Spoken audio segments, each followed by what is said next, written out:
चार लाइन घूम के भाव से आवा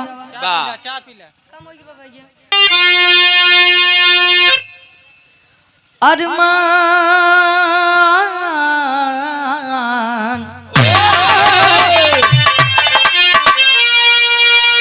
अरमान दिल में बनते हैं लाखों कोटि कल्पना का देखो समावेश होता। अरे वाह बह जाते सभी हैं महल ख्वाब के अरे जब तक न ऊपर से आदेश होता। कर्म अनुरूप फल ही देते सभी को अरे रखते हैं जो कर्म का देखो लेखा जो।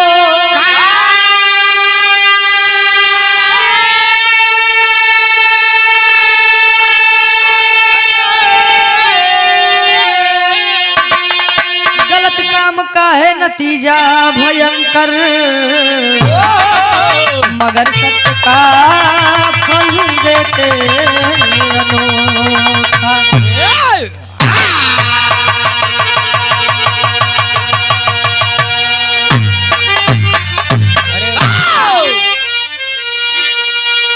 कहा जाता है ना समय से पहले और ना भाग्य से ज्यादा किसी को कुछ नहीं मिलता है। अरमान अरमान दिल में अरमान बनते हैं किसी ना किसी चीज को लेके, लेकिन अगर ऊपर से नहीं लिखा हुआ है तो कितना कोशिश कैलिया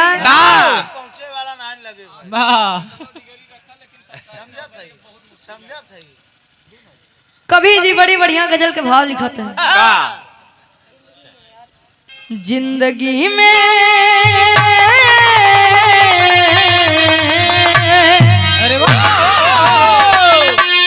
जिंदगी में हजारों का मेला जिंदगी में हजारों का मेला जुड़ा हंस जब जब उड़ा तब अकेला उड़ा जब जब उड़ा तब अकेला उड़ा। जिंदगी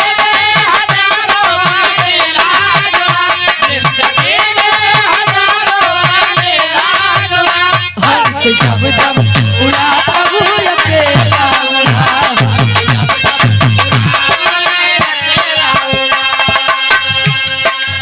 लेकिन कभी जी भाव में दर्शावत है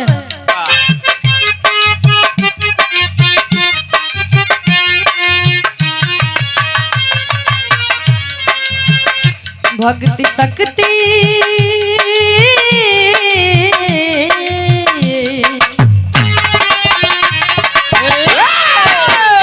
भक्ति शक्ति फकड़ा ऊंचे जुड़े भक्ति शक्ति फकड़ा ऊंचे जुड़े भक्त हित रहते भगवान हमेशा करे।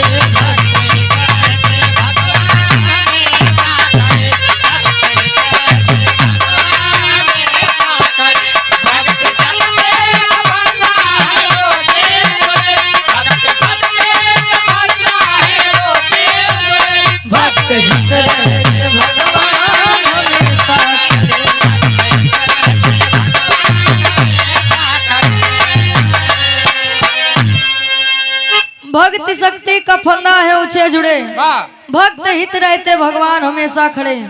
कहा जाता है भक्त और भगवान एक दूसरे के पूरक होते हैं, एक सिक्के के दो पहलू होते हैं। भक्त बिना भगवान कुछ ना, भगवान बिना भक्त कुछ ना। हमरे विरह के कहानी की शुरुआत यहीं से बा नजम के भाव से।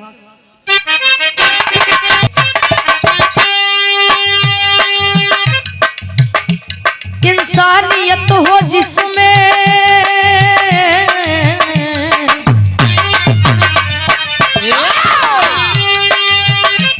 इंसानियत हो जिसमें वह सच्चा इंसान है उसके लिए तो सारा जग ही जहान है।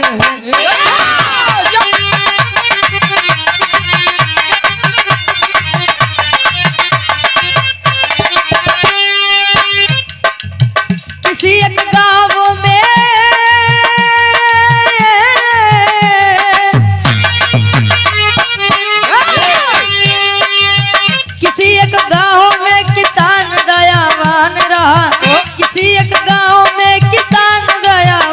रहा, किंतु फूल बिना गुलशन वीरान रहा।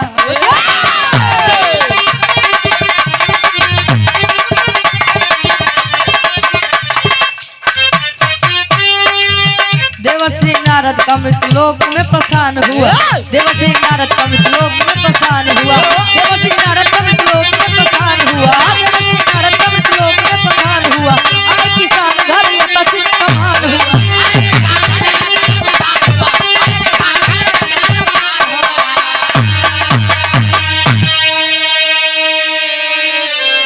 इतना जने हा उतना ही जने आसन पूर्ण विश्वास बा कहानी शीशा के जैसे साफ हो जाए। कहा जाता है अपने लिए तो जानवर भी जीवन व्यतीत करते हैं, लेकिन दूसरे खातिर जो जीवन व्यतीत करे वही इंसान बा। पता लाग मंदिर पे गए दान पेटी रखी बा, वहाँ 400-500 रुपये चढ़ावा तहा भैया QR कोड लगा देता दान पेटिया पे, जेकर लगे कैश नहीं बा ऑनलाइन डाई सकत भैया।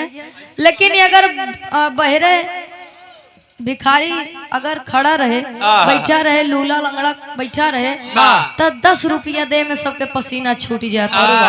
बारे जमाना के लोग, जमाना नहीं खराब है, जमाने के लोग खराब हो गए। कब पानी चुहता है। एक किसान जी गांव में सुखी परिवार के साथ जीवन व्यतीत करत हैं। देखा पहले के जमाना में जेकरे संतान न होए तो लोग मार्ग बदले, लेकिन ओकर शकल देखब नहीं पसंद करत। काहे बरे कि शायद एक छत्र छाया हमारे ऊपर पड़ जाए तेकरे जैसा हम हो जा, दिन खराब हो जाए। पहले के जितना फिल्म बने पिक्चर बने कोनो न कोनो चीज पे आधारित रहे। अया बोले का शुरू करता है का बनवता है, बस इतना ही जाना पूरा मामला लड़का लड़की बरे बा। लड़का जा लड़की बदे परेशान। किसान जी मन मारे बैठा बाहर देवर्षि नारद जी, वो नहीं नारद जहिया नारद कुछ न पावे कुकुर फेंक दू हड्डी लड़ावे, कुकुर फेंक दू हड्डी लड़ावे, सुधर यही नहीं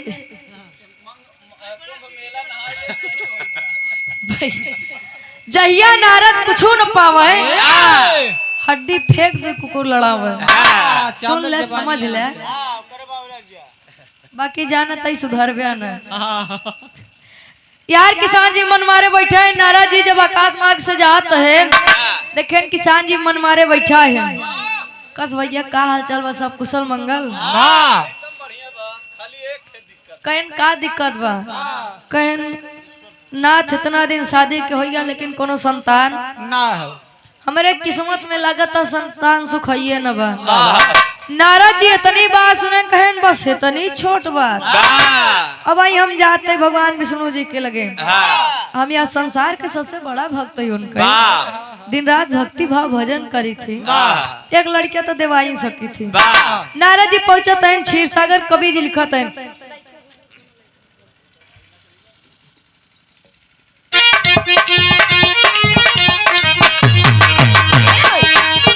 बड़ी बढ़िया गीत का संकेत करत है।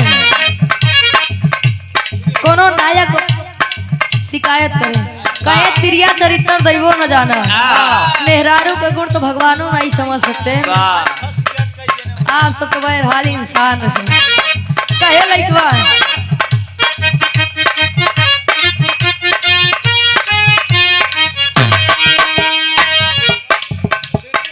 लखे हुजूर कोनो लइकन के गलती,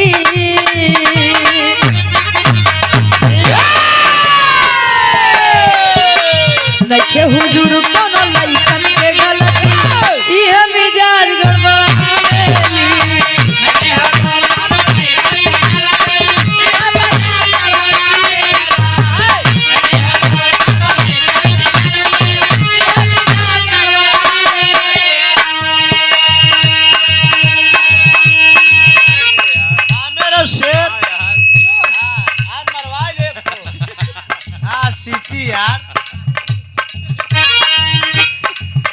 लेकिन विराट में गौर करिए, देवर्षि नारद पहुंचता है क्षीर सागर, भगवान विष्णु जी के लगे कहा तो बीड़ा धारी विष्णु से जाके,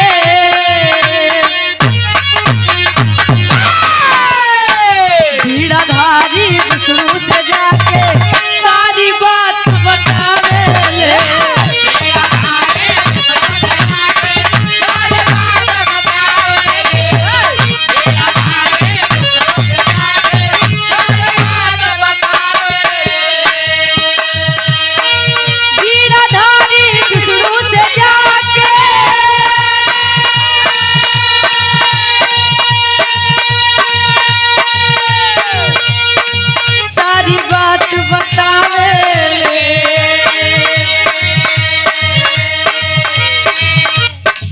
देदा किसान के सुंदर ललनवा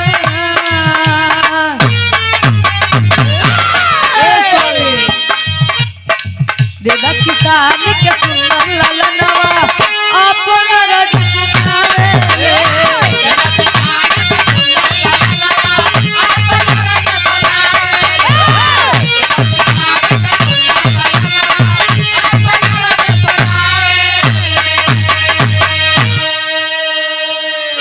नारद जी सारी बात बताए मृतलोक की।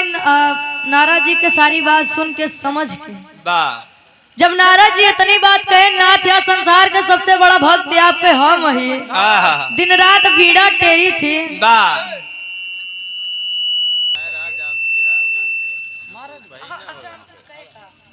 जी कई अहंकार वाली बोली जब सुने विष्णु जी सारी बात समझ गए।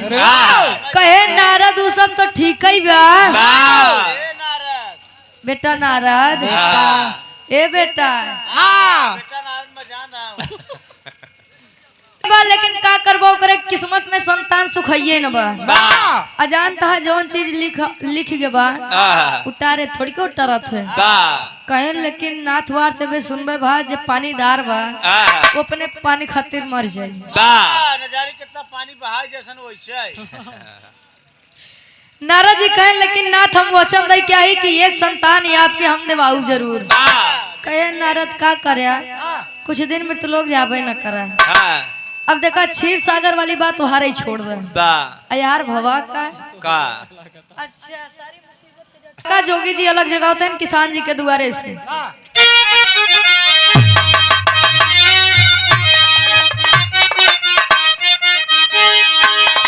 खाटी इलाहाबादी तर्जिया स्वर्गीय दादा श्री रामधार यादव जी गाँव का आए हाय अरे झकोरा मारे झुलनी ए बाबू झकोरा मारे झुलनी काहे साड़ी लहराए हो।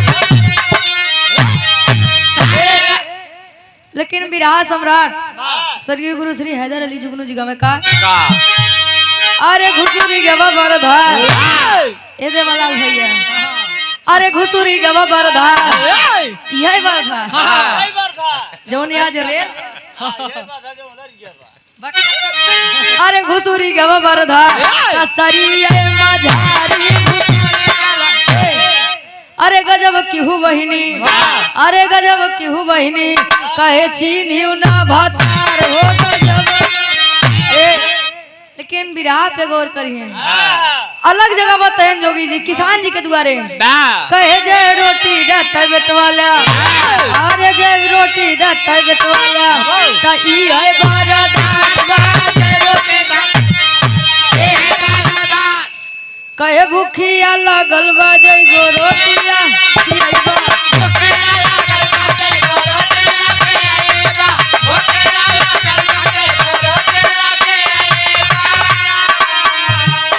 जय रोटी तैला उपहार में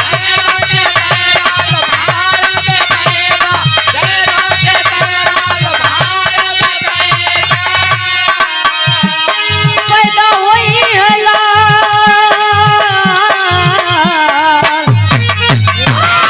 पैदा हुई है लाल मन विधि के विधान जय रोटी जाता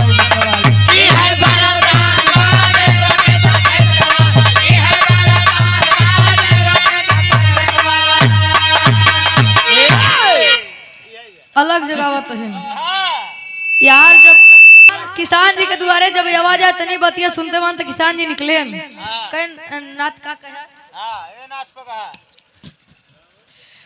कहे देखा ढेर दिनों के बाद कुछ खाए का नहीं मिला बा अगर खिया देता आत्मा तृप्त हो जाते आशीर्वाद दे के जाए। इतनी बात सुनते मान गए किसान जी अंदर लेके आए 7 रोटी खात है आशीर्वाद दे के गए। समय बीता भाव का टेरी के भाव में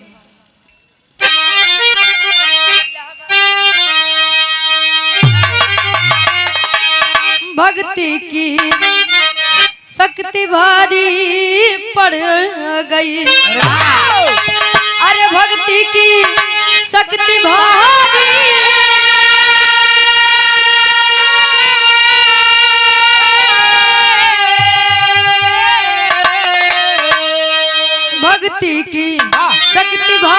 पड़ गई।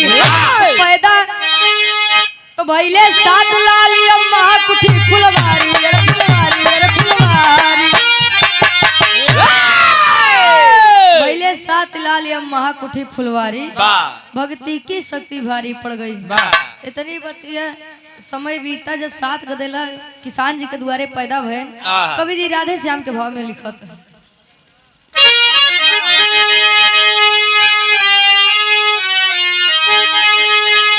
कहे प्रेम देख निज भक्तों का, अरे भगवान भी झुक जाते हैं। तो अनहोनी को होनी करके दास की लाज बचाते हैं। अनहोनी को होनी करके दास की लाज बचाते हैं। अनहोनी को होनी करके दास की लाज बचाते हैं। दास की लाज बचाते हैं। दास की लाज बचाते हैं। अरे दास की लाज बचाते हैं। भला दास की लाज बचाते हैं। अनहोनी को होनी करके दास की लाज बचाते हैं। अनहोनी को होनी करके दास की लाज बचाते हैं।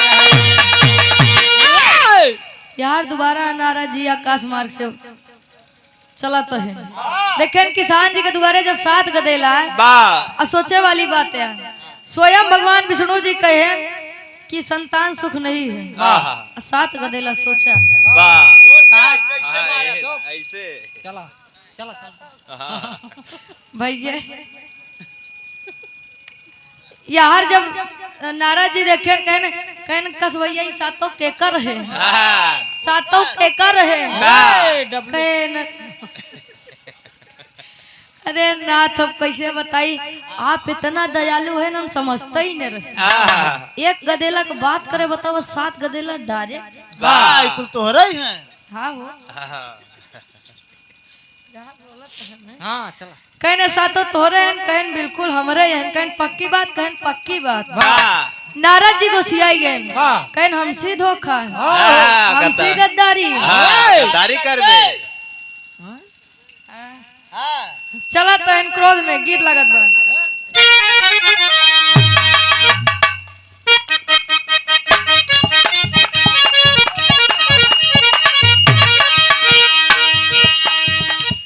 रोडवा पे चले लू तू रूपवा सवारी के तना तारीफ करी सूट सलवार के। अरे दिलवा में आग लगाए तेरा लाल दुपट्टा। लेकिन यहाँ नारद जी क्रोध में चल दिए भगवान विष्णु के पास पूछने के लिए। चले नारद मुनि तब क्रोधवा बढ़ाए विष्णु के पास तब पहुँचे हैं जाए प्रभु जी से बात बताइबे सोचे।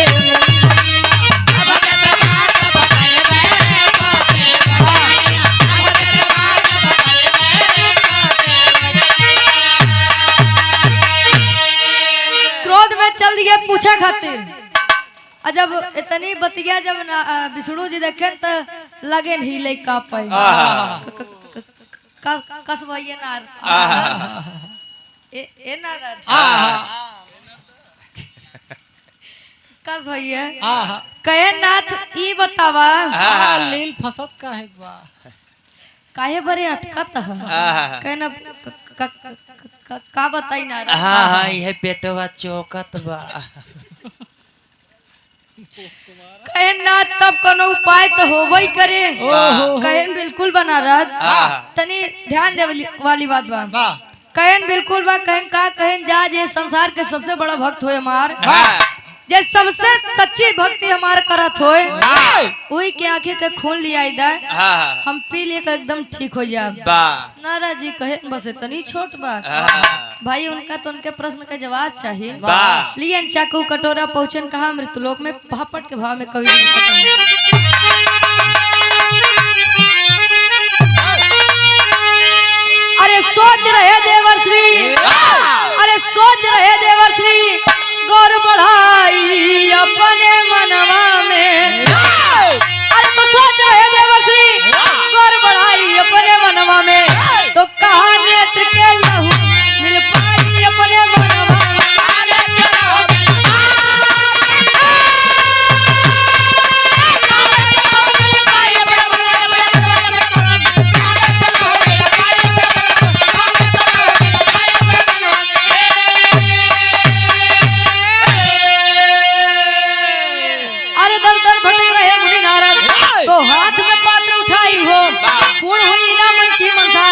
तब संत पे बात जब आई हो, अरे तो बतिया सुन के सोचे, अरे तो बतिया सुन के सोचे नारद जी अपने मनवा में, अरे तो बतिया सुन के सोचे नारद जी अपने मनवा में, कहा नेत्र के लहू मिल पाई अपने मनवा में।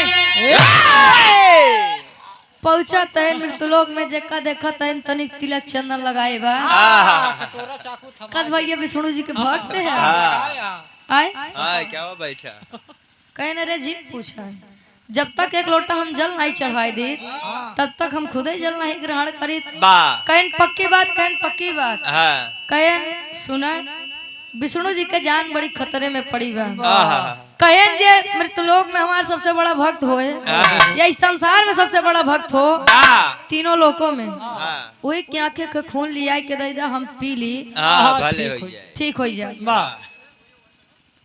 इतनी बतिया सुनते मन अरे नाथ इतना बड़ा भक्त नहीं यही छोटी मोटी भक्ति करी थी हमारे घरे। बताओ माँ दुल्ही बा दूठी गदेला है के करे डारी लगी है कहे न बात जान ले आज के बाद तिलक चंदन लगाई के दिखाई न पड़े ये निहाद बात दिन में हरे हरे रात के घरे घरे आल्हा के भाव में कवि जी लिखा तो है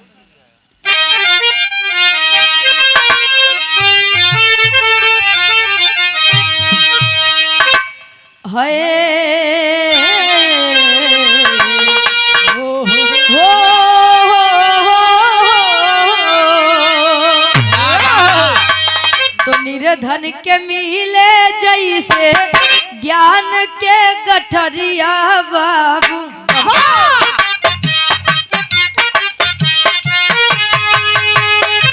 मनवा के ललसा तब गइल बा पूरा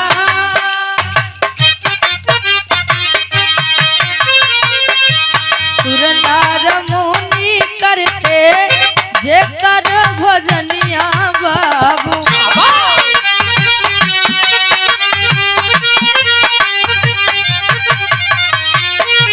संकट में फंसे दुनिया के पालनहार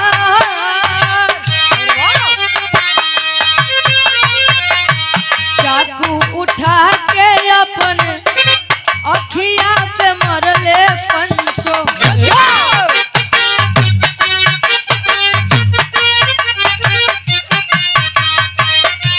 चुभी गई चाकू बहे खूनवा के धार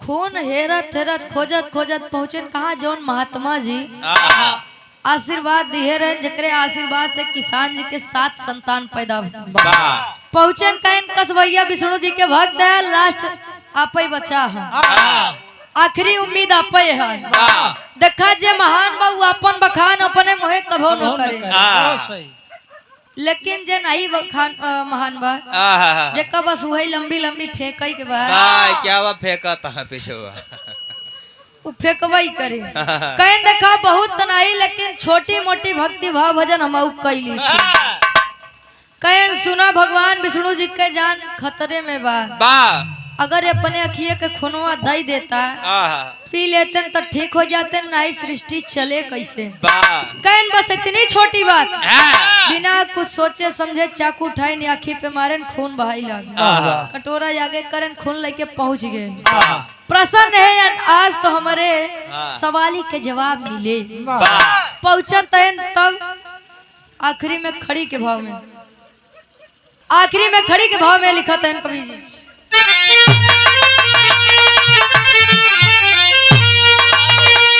अरे भगवान विष्णु हंस के करे भगवान विष्णु हंस के करे अरे पयनवा नारद जी अरे वाह भगवान विष्णु हंस के करे अब पयनवा नारद जी हमसे बड़ा भक्त भक्त के असनवा नारद जी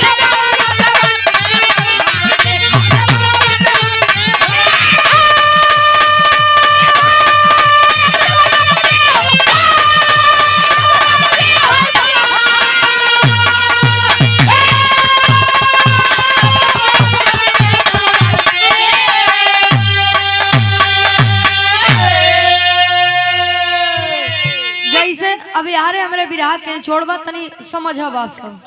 जैसे नारद जी खून लेके पहुंचन लगेन, भगवान नारद जी विष्णु जी हंसे लगेन, मुस्कुराए देखें तो नारद जी सोचन बाप रे बाप, बतावा सिर्फ खूने के खुशबू से हमारे नाथ ठीक हो गए, पी लेते अगर पी लेते तब पहुंचन कहन प्रभु एकदम ठीक कहा, कुशल मंगल कहन हाँ नारद बिल्कुल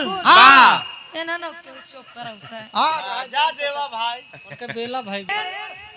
हम कुछ पूछे चाहिए थी आपसे, बंद करे। कहन कुछ पूछे चाहिए थे, हमरे मन के तनी शंका मिटौबा का कहे बिल्कुल पूछा। कहे नाथ जब हम पहली बार मृत्युलोक से लौट के आए, किसान जी बड़े एक संतान मांगे, तब तो आप कहा कि ओकरे किस्मत में संतान सुख है न बा। हमका यह बताए दा कि 7 गदेला ओकरे कैसे पैदा भइल। दिन रात भक्ति भाव भजन आपके करत ही, नाम आपके रटत ही नारायण, बीड़ा आपके नाम के टेरत ही, तो हमारे साथ धोखा काहे? कहे नारद अबे तू जानी न पाया, तनी दूर से लौट आया, अबे तू जानी न पाया। कहे का प्रभु, कहे जब तू पहली बार आए तो तोरे बाती में घमंड रहा नहीं और बहियों बा, तू कहा था अपने आप का लगाओ था कि संसार में सबसे बड़ा भक्त आप हमारे हैं। हम कहे कि हमार जान खतरे में पड़ी बा, खून लिया के दई देता तो लगा मृत्यु लोग टहा रही। अभी बतावा तू के कर भक्त है, के कर भक्ति भाव भजन करत है। इतनी बतिया सुनते मान नारद जी का पश्चाताप सोचा तो है। कहे जवन महात्मा जी बिना कुछ सोचे समझे 7 गदेला आखी का खून दे, वही के कारण 7 गदेला हमका दे के पड़ा। कहे भक्त बिना भगवान कुछ ना। यहाँ आखिरी में